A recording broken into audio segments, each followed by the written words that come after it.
Hello दोस्तों, welcome back to stories by Neeni. आज मैं आपको बताने वाली हूँ एक खास तरह के जिन के बारे में, जिसे हम नॉर्थ इंडिया में चेटू जिन भी कहते हैं। ऐसी यहाँ पर कहानियाँ प्रचलित हैं कि ये चेटू जिन वो बौने आकार के जिन होते हैं, जिन्हें अगर कंट्रोल कर लिया जाए तो वो आपके सारे काम करते हैं, अच्छे हो या बुरे। लेकिन चेटू जिन की कहानी में एक ट्विस्ट है। वो क्या, आइए सुनते हैं। सोहन और आशीष बहुत ही अच्छे दोस्त थे। उन दोनों की दोस्ती की मिसाल पूरा गांव देता था। अब ये जो दोनों दोस्त थे, ये दिन भर आराम से अपने अपने घरों में पड़े रहते थे और शाम के 4 बजे के समय ये लोग जंगल में जाते थे, लकड़ियाँ वगैरह बीन कर लाते थे और साथ ही पशुओं का चारा भी लेकर आते थे। ये इनकी रोज की दिनचर्या थी। अब ये दोनों एक दिन इसी तरह जंगल में जा रहे थे शाम को। चूंकि दोनों दोस्त थे इसलिए हमेशा साथ में जाते थे। कुछ दूर आगे जाने पर आशीष को एक लकड़ी का छोटा सा बक्सा दिखाई देता है, जो कि एक पेड़ के तले में पड़ा हुआ था। तो आशीष उसे उठा लेता है। फिर ध्यान से देखने पर वहाँ एक और बक्सा होता है। अब दोनों दोस्त सोच पर पड़ जाते हैं कि आखिर इसमें है क्या। फिर वो दोनों उसे खोलते हैं तो उसमें एक अंगूठी होती है, जो पहनते ही उनके सामने आ जाते हैं 2 चेटू जिन।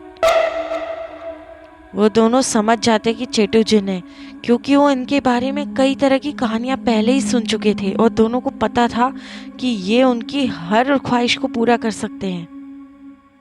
और जब तक वो ये अंगूठी पहने रहेंगे तब तक ये दोनों जो जिन हैं वो इनके काबू में रहेंगे। और इतना ही नहीं, इन चेटू जिनों को उन दोनों के अलावा और कोई नहीं देख सकता। उन्होंने गांव वालों से सुना था कि इनके पास कुछ जादुई शक्तियां होती हैं, जैसे दीवारों के आर पार हो जाना, गायब हो जाना और यही कुछ छोटे मोटे जादू। सोहन ने चेतावनी भरे लहजे में आशीष से कहा कि देखो आशीष, हम इनके बारे में ज़्यादा नहीं जानते, सिर्फ कही सुनी बातें हैं, इसलिए कुछ भी ऐसा काम मत करना जिससे कि तुम्हें या तुम्हारे परिवार वालों को कोई कष्ट हो। आशीष ने सोहन की बात को एक कान से सुना और दूसरे कान से निकाल दिया, क्योंकि वो तो मन ही मन सोच चुका था कि जो उसके दुश्मन थे उनसे बदला उसे कैसे लेना है। कुछ ही दिनों के भीतर आशीष ने अपने चेटू जिन से अपने सारे दुश्मनों को मरवा दिया। अब दोस्तों खुलता है चेटू जिन का असली राज। दरअसल कहा जाता है कि अगर चेटू जिन से कोई बुरा काम करवाया जाए तो बार बार वो उस बुरे काम को करने के लिए आपसे मांगता है। वो उस बुरे काम का इतना एडिक्टेड हो जाता है कि वो आपसे बार बार कहता है कि उसे और बुरा काम करना है। ठीक इसी तरह वो चेटू जिन आशीष से कहने लगा, मुझे और मर्डर करने हैं, मुझे और काम बताओ। अब आशीष घबरा गया, क्योंकि वो अपने सारे दुश्मनों को ठिकाने लगा चुका था। लेकिन जो उसका चेटू जिन था वो बहुत ही ज़्यादा अग्रेसिव होता जा रहा था। वो बार बार आशीष से कहने लगा, अगर तुमने मुझे कोई आदमी नहीं दिया तो फिर मैं तुम्हें ही मार दूंगा। वो आशीष के कमरे में सारी चीज़ें तोड़ फोड़ कर फेंकने लगा।